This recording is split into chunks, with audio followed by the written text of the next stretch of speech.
الحمدللہ علی نوالہ والصلاة والسلام علی مظہر جمالہ بلغ العلا بکمالہ کشف الدجا بجمالہ حسنت جمیع خصالہ صلو علیہ وآلہ وسلموا تسلیما الصلاة والسلام علیکہ یا سیدی یا رسول اللہ وعلی آلکہ واصحابکہ یا سیدی یا حبیب اللہ۔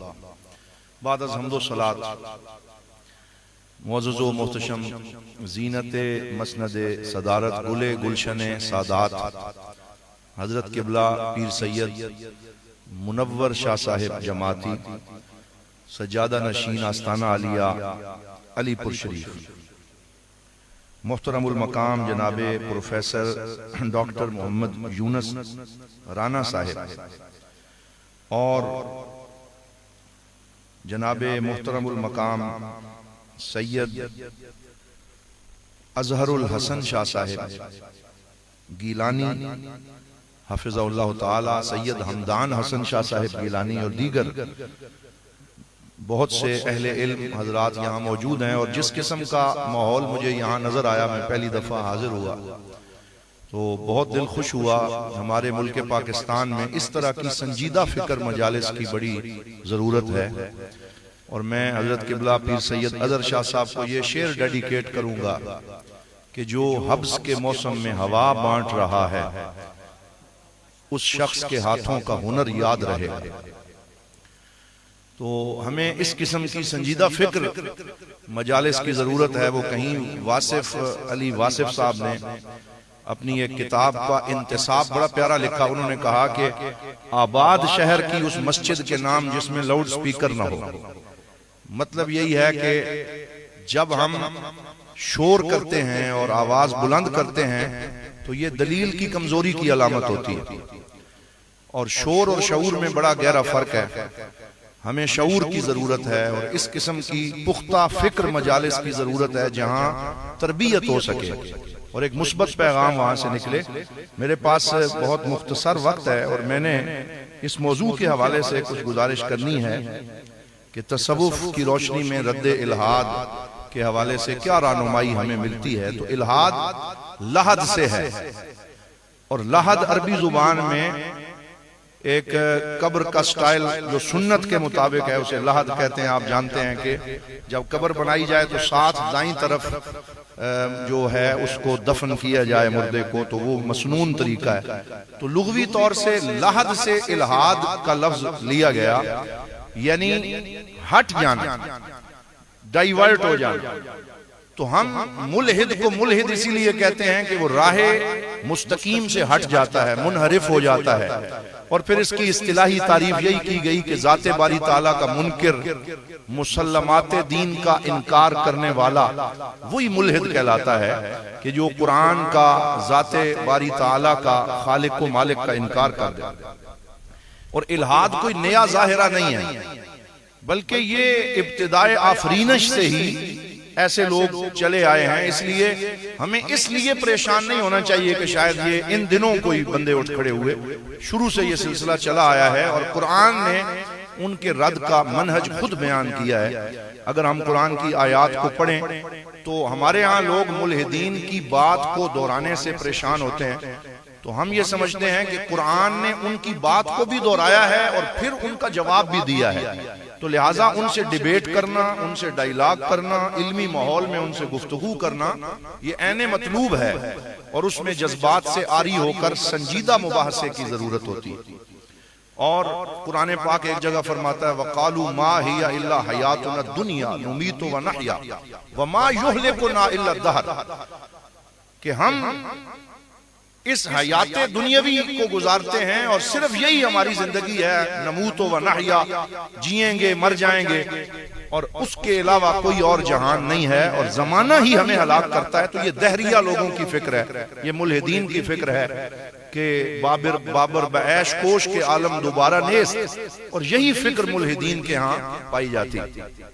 تو قرآن حکیم کا اسلوب یہ ہے کہ قرآن جا بجا ان کے مفروضے اور ان کے اعتراضات بھی ذکر کرتا ہے، اور ساتھ ان کے رد کرنے کا علمی منہج بھی عطا فرماتا ہے۔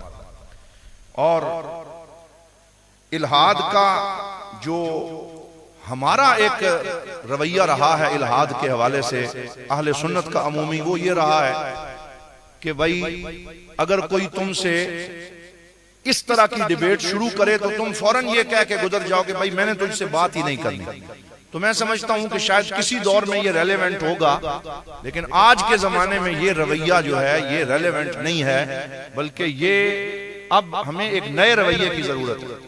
اگر ہم اہل سنت کے مدارس کی بات کریں تو جب ہم الہاد کا ذکر چھیڑتے ہیں تو ہمیں صرف ایک بات سنائی جاتی ہے کہ امام فخر الدین رازی جو تفسیر کبیر والے ہیں تو وہ آخری وقت میں شیطان ان کے پاس آ گیا اور ان سے دلائل وجود باری تعالیٰ طلب کرنے لگا، اور انہوں نے اتنے دلائل دیے لیکن ہر دلیل کا وہ علم سے رد کرتا رہا، اور وہ بالکل اس فکر میں تھے کہ میں ایمان کے بغیر چلا جاؤں گا. اور بالآخر شیخ نجم الدین کبرا جو ان کے شیخ تھے انہوں نے توجہ فرمائی اور انہوں نے یہ فرمایا کہ تم یہ کہو کہ میں بغیر دلیل کے مانتا ہوں. تو ہم آج تک اپنی آڈینس کو یہی کہہ کے مطمئن کرتے رہے کہ ہم بغیر دلیل کے مانتے ہیں. تو میں آج آپ کے سامنے یہ کہنا چاہتا ہوں صوفیاء کا یہ طریقہ نہیں ہے کہ ہم اس طریقے سے کبوتر کو دیکھ کے جو ہے وہ آنکھیں بند کر لیں اور ہم کہیں کہ نہیں جی ہم بغیر دلیل کے مانتے ہیں.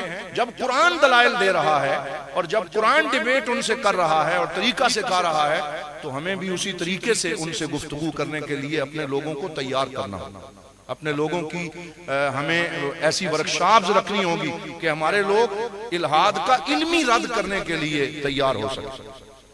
اس حوالے سے بھی ہمارے پاس حضرت امام اعظم ابو حنیفہ کا منہج موجود ہے، اور وہ بھی ایک بہت بڑے صوفی بھی تھے، فقیہ بھی تھے، عالم دین بھی تھے، اور تصوف کے امام بھی ہیں حضرت امام اعظم ابو حنیفہ رحمۃ اللہ تعالی علیہ. سیدنا داتا علی حجویری نے کشف المعجوب میں جو خواب ذکر کیا ہے وہ تصوف میں ان کے بلند مقام کی نشاندہی کرتا ہے کہ میں نے دیکھا کہ سرکار دو عالم ایسے امام اعظم کو اٹھا کے جا رہے ہیں جیسے بچے کو گود میں اٹھایا جاتا ہے. تو میں نے اس کی یہ تعبیر کی کہ داتا علی حجویری علی بن عثمان رحمت اللہ تعالی علیہ اپنے ارادے کو ارادہ مصطفی میں فنا کر چکے ہیں اور ان کا ہر قدم حضور نبی رحمت اور اللہ کی منشا کے ساتھ ہے.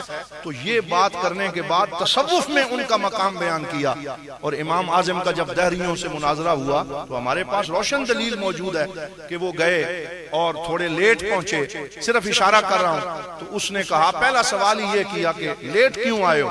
تو کہا کہ کشتی نہیں تھی، دریا پار کرنا تھا، تو میں نے دیکھا کہ درخت کٹ گیا اور کٹ کے اس کے تختے بنے، پھر تختوں کی کشتی جو ہے وہ خود بخود بنی، چپو چلتا رہا اور میں پہنچ گیا.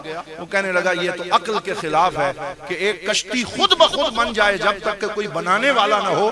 تو فرمایا جب ایک کشتی بنانے والے کے بغیر نہیں بن سکتی تو اتنی بڑی کائنات بنانے والے کے بغیر کیسے بن سکتی؟ تو یہ وہی علمی اور عقلانی منہج ہے جو صوفیاء نے بھی اختیار کیا ہے کہ ان کو دلیل کے ساتھ جواب دیا جائے. اسمعی جو بہت بڑے ادیب تھے، ان کا ایک عام صوفی سادہ منش کسان کے ساتھ ایک ٹاکرا ہو گیا. وہ کہیں جا رہا تھا، بہت بڑا ادیب تھا، تو کہنے لگا کہ میں نے اس کسان سے پوچھا کہ بھائی ہم تو بڑی دلیلیں قرآن میں اور حدیث میں پڑھ پڑھ کے کتابیں لکھتے ہیں الہاد کے اوپر، تو تمہارے پاس بھی کوئی دلیل ہے وجود باری تعالیٰ کی؟ تو اس نے آگے سے صوفیاء کے اس منہج کی طرف اشارہ کیا، اور وہ منہج کا دوسرا پہلو ہے کہ دلیل کے ساتھ ساتھ مشاہدہ کائنات، اور کائنات کے اندر اللہ رب العزت کی نشانیوں کو دیکھ کر جو لوگ ہیں ان کو اللہ رب العزت کی ذات کی طرف ان کی رہنمائی کرنا. تو اسمعی کا جملہ سنیں. اس نے کہا البعرۃ تدل علی البعیر والاثر يدل علی المسیر فسماء ذات ابراج وارض ذات فجاج الا تدل علی السمیع البصیر. وہ کہنے لگے کہ جب ایک جانور جہاں سے گزرتا ہے تو وہ بھی اپنے گزرنے کے آثار چھوڑ جاتا ہے اور چلنے والے کے قدموں کے نشان اس کے گزرنے کا پتہ دیتے ہیں. تو یہ بلند و بالا پہاڑ اور یہ وسیع و عریض سمندر کیا تمہیں بول بول کے نہیں بتا رہے کہ ہمارا بھی کوئی سانے ہے، کوئی کریٹر ہے، کوئی بنانے والا ہے؟ تو اسمعی کہتے ہیں اتنی سادہ اور خوبصورت مثال میں نے آج تک کسی کتاب میں نہیں پڑھی جو ایک کسان اور ایک صوفی سے مجھے مل گئی کہ وہ بہت آسان طریقے سے اللہ رب العزت کے وجود کے دلائل سمجھا رہا تھا. اسی طرح امام ابن نجیم جو فقہ حنفی کے عظیم امام ہیں، ان کی کتاب ہے الاشباہ والنظائر، اس کے آخر میں انہوں نے ایک مکالمہ ذکر کیا ہے جو امام اعظم ابو حنیفہ رحمۃ اللہ تعالی علیہ نے جو ہے وہ ابو جعفر منصور کے دور میں روما سے آنے والے ایک عیسائی کے ساتھ، جو کہ الہاد کے قریب قریب جا چکا تھا، اس کے ساتھ ڈیبیٹ ہوا، اور وہ کہنے لگا میرے 3 سوال ہیں، اگر ان کا جواب کوئی دے دے تو ہم 40 عیسائی علماء کا جو گروپ ہے وہ اسلام قبول کر لیں، اور اگر وہ جواب تم نہ دے سکو تو تمہیں پھر ہمارے مذہب کی طرف آنا پڑے گا۔ اور حضرت امام اعظم کی عمر اس وقت بہت تھوڑی تھی، اور علامہ ابن نجیم لکھتے ہیں کہ جب اس نے وہ 3 سوال دہرائے تو ان کا تعلق بھی الہاد والوں کے اعتراضات کی طرح تھا کہ بتاؤ اللہ سے پہلے کیا تھا، اور دوسرا یہ ہے کہ قرآن میں آیا ہے وَيَبْقَى وَجْهُ رَبِّكَ ذُو الْجَلَالِ وَالْإِكْرَامِ کہ اللہ کے لیے وجہن کا لفظ استعمال ہوا ہے، تو وجہ چہرے کو کہتے ہیں، تو اللہ کا چہرہ کس طرف ہے، کیونکہ چہرے کی کوئی ڈائریکشن ہوتی ہے۔ اور تیسرا سوال یہ کیا کہ کل یوم ہوا فی شان کہ ہر روز اللہ اپنی کوئی شانیں ہر وقت ظاہر کرتا ہے، تو بتاؤ اس وقت اللہ کیا کر رہا ہے، اس کا اس وقت کا عمل کیا ہے۔ تو تینوں سوال پورے علماء جو ہیں وہ خاموش ہو گئے، اور چھوٹی سی عمر میں امام اعظم ابو حنیفہ نعمان بن ثابت آگے آئے اور انہوں نے کہا جواب تو میں دیتا ہوں، لیکن میرے نبی کی حدیث ہے کہ الید العلیٰ خیر من ید السفلی، کہ دینے والا ہاتھ اوپر ہوتا ہے اور لینے والا ہاتھ نیچے ہوتا ہے، تو یہ سوال کرنے والا تخت سے نیچے آئے اور مجھے تخت پہ بٹھایا جائے تو میں اس کے جواب دوں۔ تو ابو جعفر منصور نے تخت پہ بٹھایا، وہ نیچے کھڑا ہوا، اس نے اپنے سوال دہرائے اور کہنے لگا بتاؤ اللہ سے پہلے کیا تھا، تو آپ نے فرمایا کہ گنتی پڑھو۔ یہ صوفیاء کا منہج ہے کہ کتنے سادہ طریقے سے بات سمجھاتے ہیں۔ تو اس نے جب گنتی پڑھی اور 10 تک پہنچا، فرمایا پیچھے پڑھو۔ تو جب اس نے پڑھا 8 7 6 5 اور 1 تک پہنچا تو رک گیا۔ آپ نے کہا اس سے پہلے کیا تھا، 1 سے پہلے، تو کہنے لگا 1 سے پہلے تو ہماری گنتی میں 0 ہے۔ تو کہا جب تمہاری بنائی ہوئی گنتی میں 1 سے پہلے 0 ہے تو اللہ بھی 1 ہے اور 1 سے پہلے کچھ نہیں ہے۔ ہاں تم اللہ کو 3 کہتے ہو، ٹرینٹی کے قائل ہو، تمہارے ہاں تو اللہ رب العزت کی ذات سے پہلے کسی کے ہونے کا سوال ہو سکتا ہے، ہمارے ہاں تو یہ سوال ہی نہیں ہے مسلمانوں کے ہاں، کیونکہ اللہ وحدہ لا شریک ہے۔ اور دوسرا جواب کہ تم کہتے ہو اللہ کا چہرہ کس جانب ہے، تو کہا کہ دربار میں چراغ جلایا جائے، اور جب چراغ کو روشن کیا گیا تو آپ نے فرمایا بتاؤ اس کی لائٹ کا چہرہ کس طرف ہے، تو کہنے لگا کہ لائٹ کا کوئی ڈائریکشن نہیں ہوتی، وہ تو ہر سمت کو منور کرتی ہے۔ فرمایا تم نے سورہ نور نہیں پڑھی، اللہ نور السماوات والارض مثل نورہ کمشکات فیہا مصباح المصباح فی زجاجہ، اور پوری یہ آیت پڑھ کے فرمایا اللہ تعالیٰ کی ذات اپنی مثال ایک چراغ سے دی ہے، چراغ دان سے دی ہے۔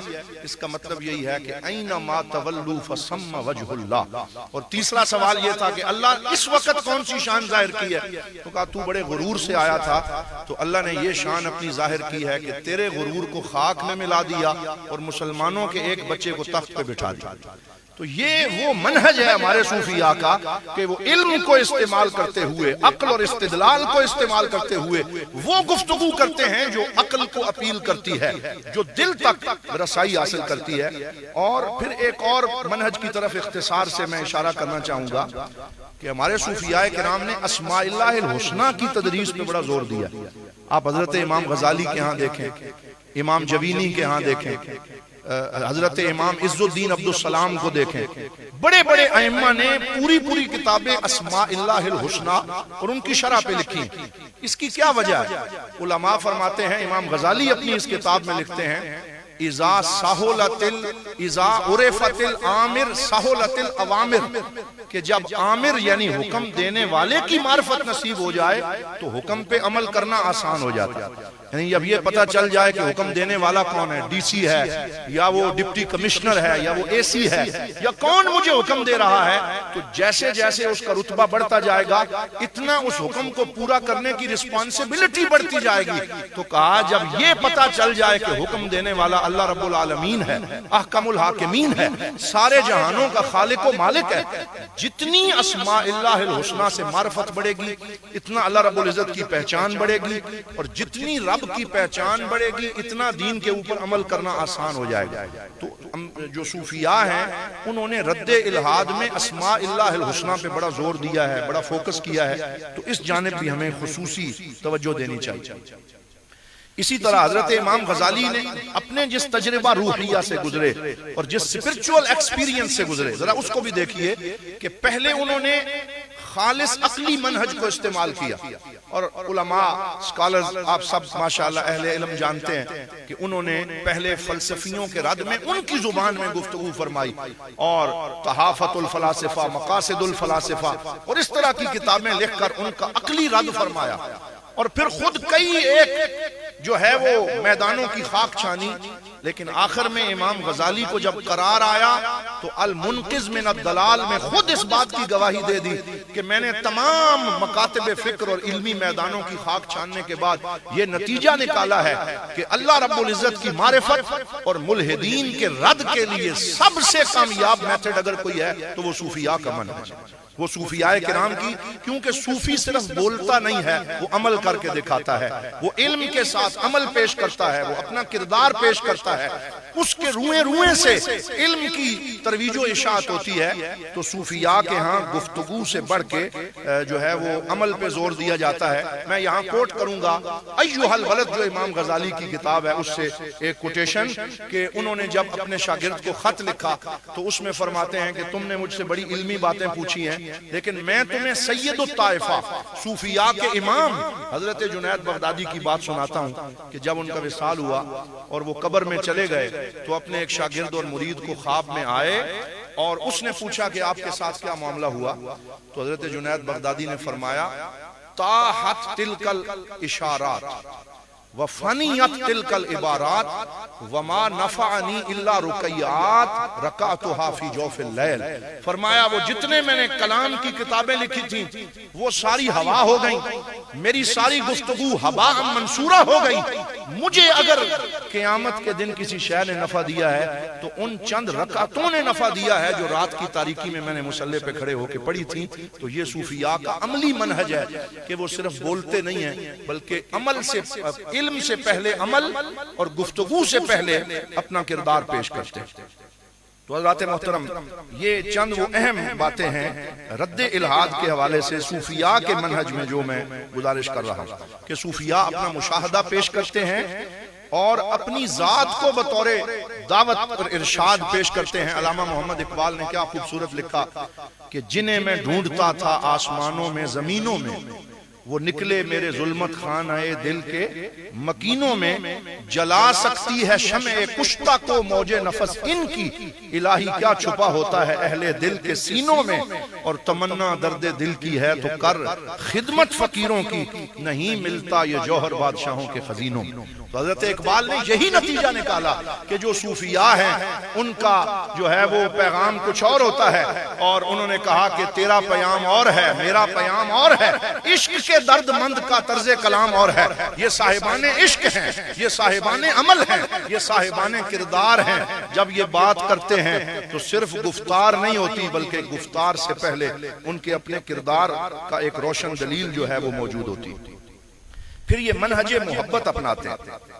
وہ کہتے ہیں کہ یہ بڑا پیارا جملہ ہے بعض صوفیاء کا، وہ کہتے ہیں کیس ہار جاؤ بندہ نہ ہارو، قضیہ ہار جاؤ لیکن بندے کے دل کو جیت لو۔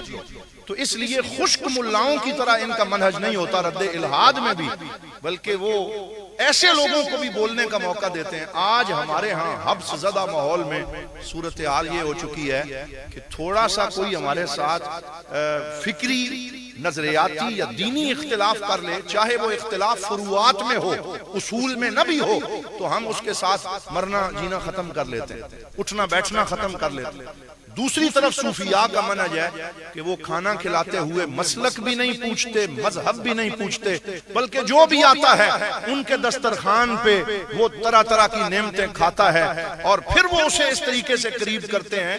تو یہ وسعت جو ہے یہ صوفیاء کے ہاں ہی پائی جاتی ہے، اسی وجہ سے وہ لوگوں کو قریب لاتے ہیں اور وہ قضیہ ہار بھی جائیں وہ بندہ جیت جاتے ہیں اور اس کو اپنے قریب کر لیتے ہیں۔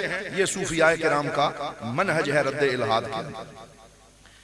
پھر منہج نبوت سے اکتساب کرتے ہیں. آخری ایک دو باتیں گزارش کر رہا ہوں.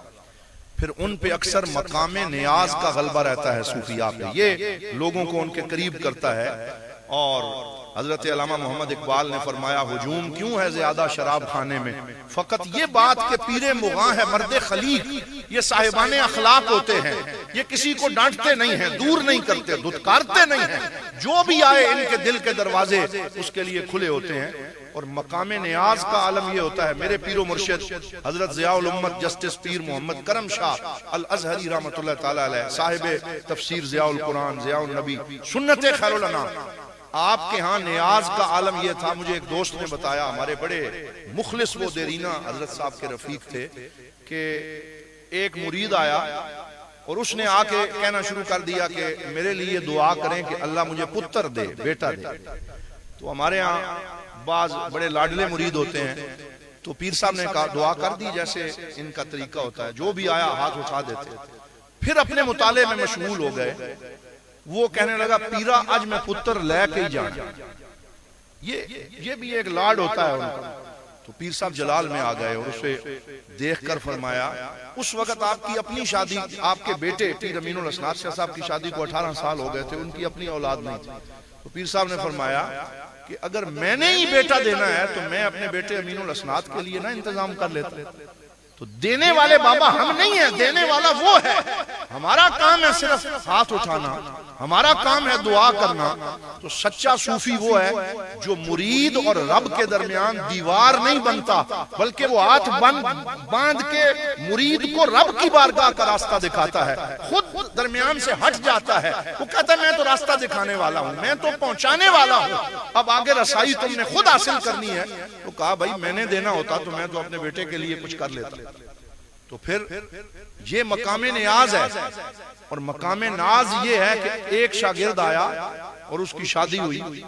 تو پھر 1 سال بعد وہ مٹھائی کا ڈبہ لے کے آیا کہ جناب اللہ نے آپ کی دعا سے مجھے بیٹا دیا ہے، تو اب آپ اس کا نام رکھیں.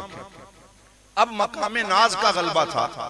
تو کہا کہ میرے عزیز ایک کا نام رکھوں یا 2 بیٹوں کا نام رکھوں؟ ایک کا نام رکھوں یا 2 کا نام؟ اس نے کہا میرا تو ایک ہی بیٹا پیدا ہوا ہے، ایک کا نام رکھیں. تو ہمارے ایک استاد پاس بیٹھے تھے، انہوں نے کہا بزرگ ہیں ان کے منہ سے نکل جائے گا، تم کہہ دو دونوں کا رکھ دیں. تو انہوں نے کہا تیرے پہلے بیٹے کا نام یہ ہے، تیرے دوسرے بیٹے کا نام یہ ہے. اور جیسے فرمایا ان کی زبان فیض ترجمان کی برکت سے اللہ رب العزت نے وہی ترتیب سے اس کو نوازشات فرمائی. تو صوفیاء کے ہاں نیاز ہے اور مقام ناز ہے اور ان کی مختلف کیفیات ہیں.